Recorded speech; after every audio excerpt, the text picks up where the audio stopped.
राशिद है और हम पढ़ रहे हैं partnership account chapter partnership fundamental. Partnership के अंदर आपने देखेंगे जब आप 11th क्लास में थे तो 11th क्लास में आप पढ़ते थे सोल प्रोपराइटरशिप।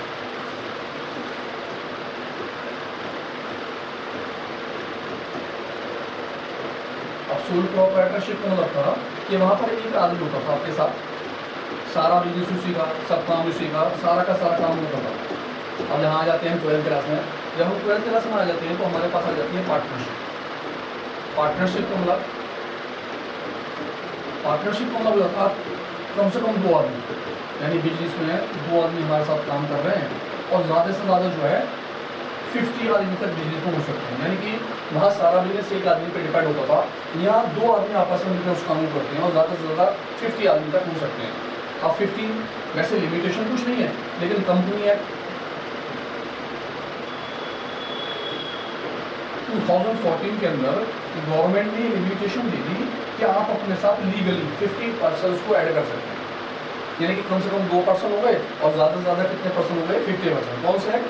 कंपनी एक्ट 2014 के हिसाब से। अब पार्टनरशिप क्या होती है साहब पढ़ते हैं। पार्टनरशिप के हिसाब से इंडियन पार्टनरशिप एक्ट 1932 के हिसाब से, ये इंडियन पार्टनरशिप एक्ट 1932 है, जबकि 50 मेंबर्स जो बने वो कौन से? कंपनी एक्ट 2014 के हिसाब से बने, जबकि इंडियन पार्टनरशिप एक्ट 1932 के हिसाब से यहाँ पर कोई भी लिमिटेशन नहीं, नो लिमिटेशन, कोई लिमिटेशन नहीं, आप बिना लिमिटेशन का काम कर सकते हैं। लेकिन क्योंकि रूल 2014 में बन गया और 14 के अंदर आप 50 मेंबर से ज़्यादा एडमिट नहीं कर सकते। अब 2013 के हिसाब से 1932 के हिसाब से सेक्शन 4 के अंदर पार्टनरशिप क्या होती है? कहता partnership is a relation. Partnership 2 आदमियों का रिलेशन होता है जिसमें 2 आदमी जो आपस में बिजनेस में काम कर रहे होते हैं, वो सारे के सारे मेंबर्स आपस में क्या तय करते हैं?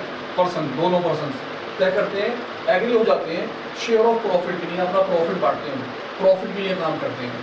Business carry by one, carry by all और एनी ऑफ देम, या तो इनमें से कोई सा भी एक आदमी बिजनेस चला रहा हो या सारे के सारे।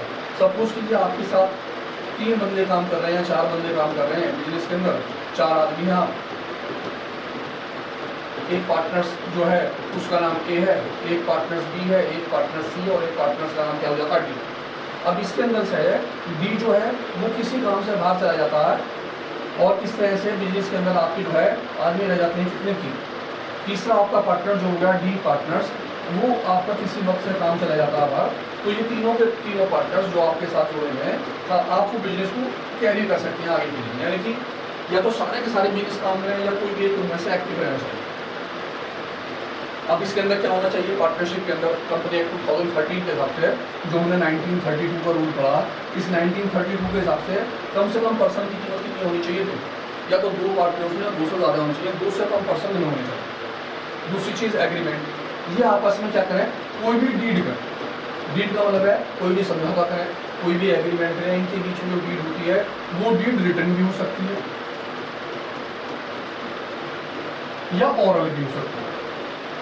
रिटन डीड ओरल डीड दोनों डीड मान्य होती हैं, आप किसी भी डीड से कर सकते हैं, लेकिन ज़्यादातर कौन सी डीड अच्छी रहती है? Written deed. अगर रिटन एग्रीमेंट होता है तो वो ज़्यादा सक्सेसफुल रहता है। उसमें क्या होता है? वो पार्टनर्स आपस में उसे बाद में देख भी सकते हैं और समझ भी सकते हैं। लॉ फॉर बिजनेस, वो बिजनेस लॉ फॉर हो, कोई आप इलीगल काम ना कर रहे हो ड्रग्स बेचने का या कोई ऐसा काम जिससे गवर्नमेंट की नजर में इलीगल में लिया गया। शेयरिंग ऑफ प्रॉफिट, आपका जो प्रॉफिट है आप किस हिसाब से प्रॉफिट बांटते हैं, ये सारी की सारी बातें आपको उसमें तय करनी होगी कि आपकी कैपिटल कुछ भी लगी हुई है, आपने चाहे 1 लाख लगाया या 1 लाख नहीं लगाया या आप 0 पे काम कर रहे हैं। आपके 4 पार्टनर थे, एक का नाम ए था, एक का नाम बी था, एक का नाम सी था और एक का नाम डी था।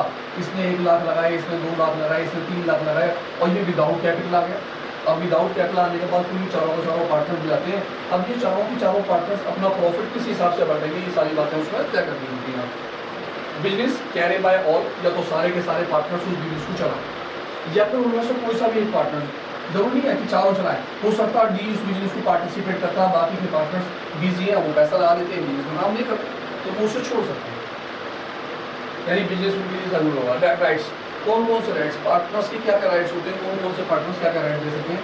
सबसे पहले right to take in management. कोई भी पार्टनर्स, वो पार्टनर्स चाहे ए हो, चाहे वो पार्टनर्स बी हो, चाहे वो पार्टनर सी हो, चाहे वो पार्टनर्स क्या हो डी, कोई भी पार्टनर्स किसी भी काम के अंदर पार्टिसिपेट कर सकता है मैनेजमेंट में, और वो मालूम कर सकता है कि किसमें क्या क्या काम चल रहा है।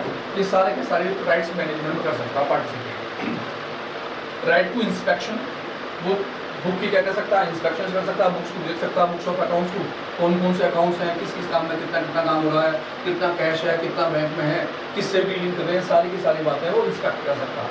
राइट टू कंसल्ट, अब वो कंसल्ट कर सकता है अफेयर के बिजनेस का, अफेयर किस किस से चल रहा है, बिजनेस का काम किस किस है, कैसे कैसे काम करेगा, सारी बातें कर सकता है। नो एडमिट न्यू पार्टनर्स, जब तक कि चारों के चारों पार्टनर्स आपस में एग्री नहीं हो जाते, ये किसी पार्टनर्स को एक को अपने साथ एडमिट नहीं कर सकते। अगर चारों पार्टनर्स एडमिट है तो ई एडमिट होता है, लेकिन सपोज कीजिए वो कहता है एक को एडमिट करना, तो इस कंडीशन के अंदर हम जो है किसी भी पार्टनर्स को एडमिट नहीं कर सकते। Every partners has to right retirement, कोई भी पार्टनर्स अगर चाहे बिजनेस को छोड़ के जाना तो वो अपने बिजनेस को छोड़कर जा सकता है, जा रहे हैं किसी वजह से तो आप बिजनेस को छोड़ के जा सकता है, लेकिन इसके लिए उसे क्या देना पड़ता है, नोटिस। आपको एक नोटिस देना पड़ेगा और नोटिस देके आप बिजनेस को छोड़ सकते हैं। ये हमारे राइट्स है। अब पार्टनरशिप डीड जो हमारी होती है वो एग्रीमेंट होता है, जो भी आप एग्रीमेंट होता है, कौन कौन सी बातें उसमें आती हैं पार्टनरशिप डीड में, जैसे कि आपकी फर्म का नाम क्या होगा, उसका एड्रेस क्या होगा, आपने अपनी फर्म का नाम XYZ भर दिया और उसका एड्रेस रख दिया 1 2 3 जो भी है DP रोड है, इसमें तो आपकी फर्म का नाम आ गया कि आपकी फर्म का अपनी फर्म का नाम क्या क्या है। दूसरी चीज़ नाम और एड्रेस। अब कौन कौन से पार्टनर्स हैं, पार्टनर्स A का नाम, पार्टनर्स B का नाम, C का नाम और पार्टनर्स D का नाम, और साथ में इनके अपने अपने एड्रेस, जो हमारे इनके एड्रेस हैं वो सारे एड्रेस शो करने पड़ते हैं। नेचर ऑफ बिजनेस, आपका बिजनेस किस नेचर का होगा, यानी आप एजुकेशन पढ़ा रहे हैं या आप जो है कोई ट्रेवलिंग एक्सपेंस का काम कर रहे हैं या किसी तरह की कोई सर्विसेज के प्रोवाइड कर रहे हैं, तो सारी की सारी बातें आपको शो करनी होती हैं। कैपिटल, किस किस पार्टनर से कितनी कितनी कैपिटल है, जैसे A ने 1 लाख लगाए, B ने 2 लाख लगाए, C ने 3 लाख लगाए और D की कैपिटल जो थी क्या थी वो नहीं, उसने 1 रुपया भी नहीं लगाया, यानी इस कंडीशन के अंदर C की जो है कैपिटल जो है D की कैपिटल जो हो जाती है नहीं। तो आपको ये सारी की सारी कैपिटल शो आउट करनी पड़ेगी कि आपकी पार्टनरशिप के अंदर कितनी कितनी क्या होती है कैपिटल। इंटरेस्ट ऑन कैपिटल, अगर आपने इंटरेस्ट ऑन कैपिटल फिक्स कर लिया है, तय कर लिया है, तो क्या परसेंटेज ऑफ रेट, किस परसेंटेज के हिसाब से आपने इंटरेस्ट पे करा है, पर एनम उसका इंटरेस्ट रेट क्या होगा ये आपको शो करना होगा। इंटरेस्ट ऑन ड्राइंग, अगर कोई पार्टनर्स कोई भी बिजनेस पर से पैसा निकाल लेता है तो पैसा निकालने पर पार्टनर जो है अपने इंटरेस्ट ऑन ड्राइंग को किस परसेंटेज से निकालेंगे, यानी उनसे जो परसेंटेज चार्ज करा जाएगा किस हिसाब से करा जाएगा। सैलरी या कमीशन हो सकता है, इनमें से कोई पार्टनर जो है 24 घंटे बिजनेस में बैठता है और वो तय करने लगे कि मैं तो सैलरी लूँगा, तो अगर वो सैलरी या कमीशन तय कर लेता है तो दिया जाएगा, अगर सैलरी और कमीशन तय नहीं करता तो नहीं दिया जाएगा। अकाउंटिंग पीरियड, आप जानते हैं 11वीं क्लास में जब हम काम करते थे तो वहाँ हम पढ़ते थे कि हमारे अकाउंटिंग पीरियड जो होते हैं वो 2 टाइप के होते हैं, एक तो होता है हमारे पास कैलेंडर ईयर और एक हमारे पास होता है अकाउंटिंग ईयर।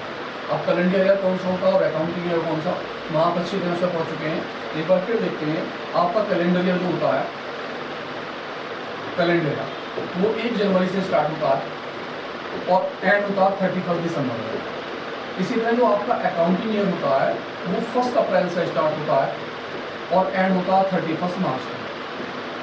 अब ये दोनों के दोनों आपको शो करने पड़ेंगे कि अकाउंटिंग पीरियड इन दोनों में से किसके ऊपर डिपेंड करेगा, यानी आप अपना बिजनेस 1 जनवरी से स्टार्ट करके 31 दिसंबर तक चलाएंगे या फिर आप अपना बिजनेस 1 अप्रैल से स्टार्ट करके 31 मार्च तक उसे लेकर चलेंगे। राइट्स एंड ड्यूटीज़, किस किस पार्टनर्स की क्या क्या ड्यूटी रहेंगी, जैसे बिजनेस में कोई भी पार्टनर्स है वो नाइट ड्यूटी करता है या डे ड्यूटी करता है या किसी भी तरह का और कोई काम है तो इनकी ड्यूटियाँ उस पर बांट दी जाएंगी। इसके अंदर आपके क्या होते हैं, पार्टनर्स की ड्यूटी कंडक्ट होते हैं। नेक्स्ट कुछ बातें ऐसी होती हैं हमारी इम्पोर्टेंट जो 1932 के हिसाब से होती है, जैसे कि रजिस्ट्रेशन ऑफ फर्म। आपको रजिस्ट्रेशन कराना जरूरी नहीं है, नो कंपलसरी, कोई कंपलसरी नहीं है कि रजिस्ट्रेशन आप कराएं, बिना रजिस्ट्रेशन के अपना बिजनेस चला सकते हैं। 2 पार्टनर्स आपस में मिल गए, अपना बिजनेस स्टार्ट कर दिया, रजिस्ट्रेशन हो लो। माइनॉरिटी पोजीशन पे आप जो है किसी भी 18 साल से कम के आदमी को जो है अपने साथ एडमिट नहीं कर सकते। अगर आपका आदमी कोई 18 साल से कम का है तो आप उस पार्टनर्स को अपने साथ एडमिट नहीं कर सकते।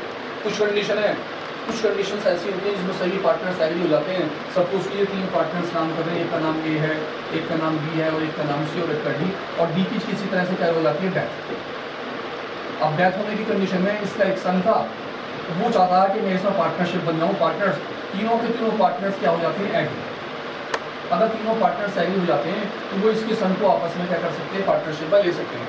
लेकिन ये सन केवल पार्टनरशिप में प्रॉफिट के हिस्से में, जो उनका प्रॉफिट होगा उस प्रॉफिट में ही साझेदार होगा, लॉस के हिस्से में साझेदार नहीं होगा। यानी कि आप किसी भी माइनर को एडमिट कर सकते हैं, लेकिन वो पार्टनर्स केवल कब होगा, प्रॉफिट के शेयर में, लॉस में उसका कोई पार्टिसिपेट नहीं होगा। नेक्स्ट हमारे पास आता है साहब लायबिलिटी ऑफ पार्टनर्स। किसी भी पार्टनर्स की लायबिलिटी अनलिमिटेड होती है, यानी कि आपकी जो लायबिलिटी होती है, आप कितना पैसा पे करोगे, वो पैसा जो पे करा जाता है फर्म की कैपिटल से पे करते हैं। लेकिन अनलिमिटेड लायबिलिटी का मतलब होता है कि उनकी जो पर्सनल कैपिटल होती है वो उससे भी पैसा दे सकते हैं। लेकिन अगली कंडीशन होती है, यानी कि आप कह सकते हो अनलिमिटेड लायबिलिटी।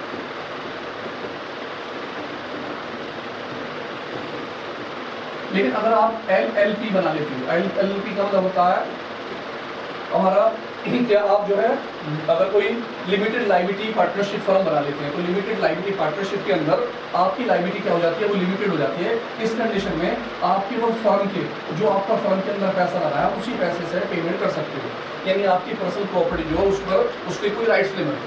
लेकिन इस कंडीशन में चारों के चारों पार्टनर जो है वो LLP में नहीं आ सकते, यानी इनमें से कोई से भी 3 पार्टनर्स या 1 पार्टनर्स को आपको जो है क्या बनाना पड़ेगा, वो अनलिमिटेड लायबिलिटी वाला करना पड़ेगा, यानी एक आदमी जरूर अनलिमिटेड लायबिलिटी में होना चाहिए। इंटरेस्ट ऑन कैपिटल, अगर कोई पार्टनर्स का आपने इंटरेस्ट तय कर लिया है, आपकी जो कैपिटल लगी थी, जो भी परसेंटेज आप तय करते हैं वो इंटरेस्ट वो ले सकता है, ठीक है जी। और अगर सब कुछ कीजिए आपका जो इंटरेस्ट जो है कैपिटल जो है इंटरेस्ट में प्रॉफिट ज़्यादा आ जाता है तो आपको पूरा का पूरा इंटरेस्ट पे करा जाता है, और लॉस की कंडीशन के अंदर कोई भी पार्टनर्स कोई भी इंटरेस्ट नहीं देता है।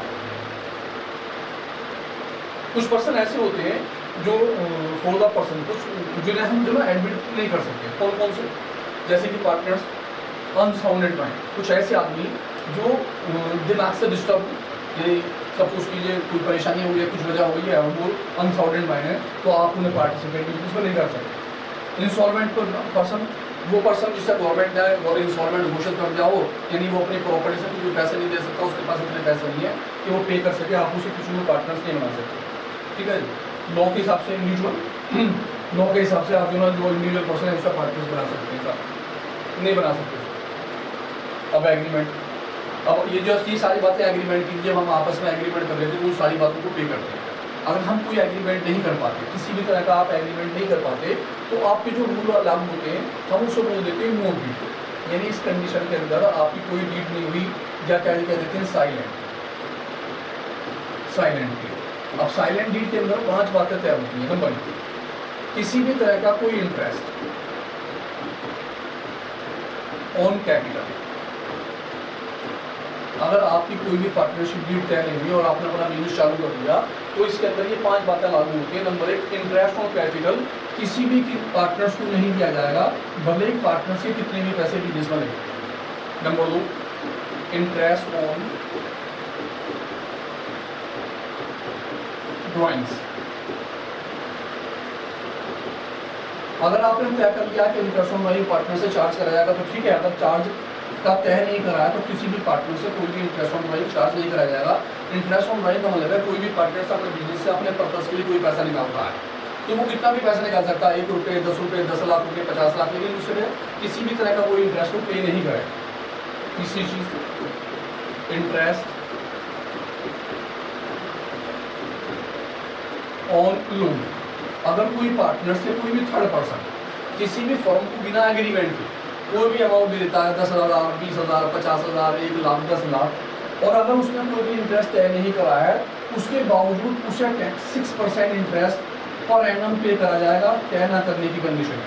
और लेकिन अगर उसने तय कर लिया तो जितना तय करा, 2 है तो 2, 10 है तो 10, 20 है तो 20। 4th पॉइंट, सैलरी या कमीशन, रेमुनेशन, कमीशन, अगर आपने तय करा है किसी भी पार्टनर से, भले आप सारे दिन बिजनेस में बैठते हो, दूसरा पार्टनर नहीं आता है, अगर आपने तय कर दिया तो आपको कमीशन या सैलरी मिलेगी, और अगर आप तय नहीं करते तो कोई भी सैलरी या कमीशन नहीं दिया जाएगा। 5th पॉइंट, न्यू पार्टनर्स,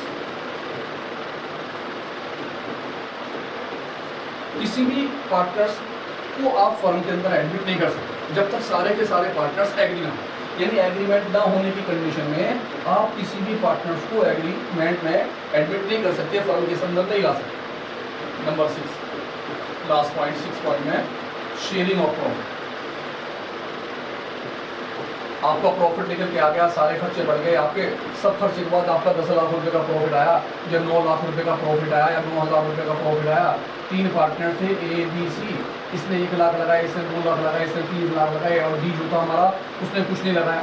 इस कंडीशन के अंदर अगर आपने कोई भी परसेंटेज तय कर लिया तो तीनों में उस परसेंटेज से उनको प्रॉफिट दिया जाए, जो भी रेट उन्होंने तय कर लिया होगा। अगर रेट तय नहीं करा है तो इन तीनों का प्रॉफिट जो है वो इक्वली डिवाइड होगा,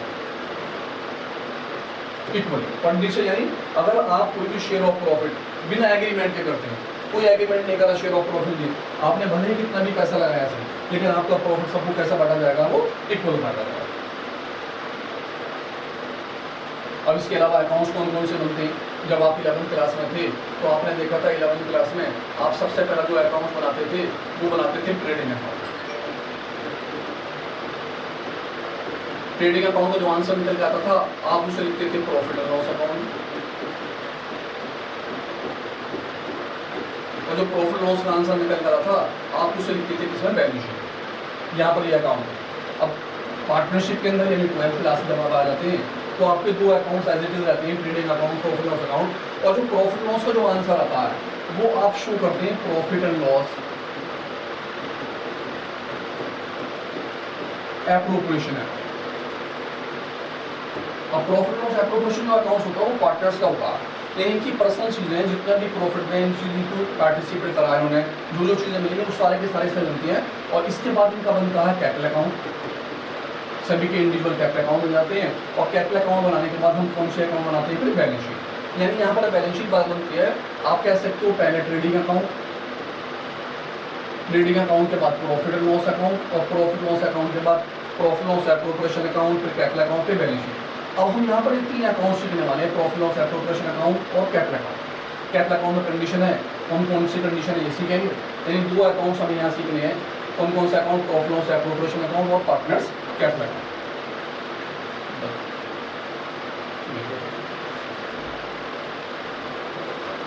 आपके एजुकेशन प्रोसेस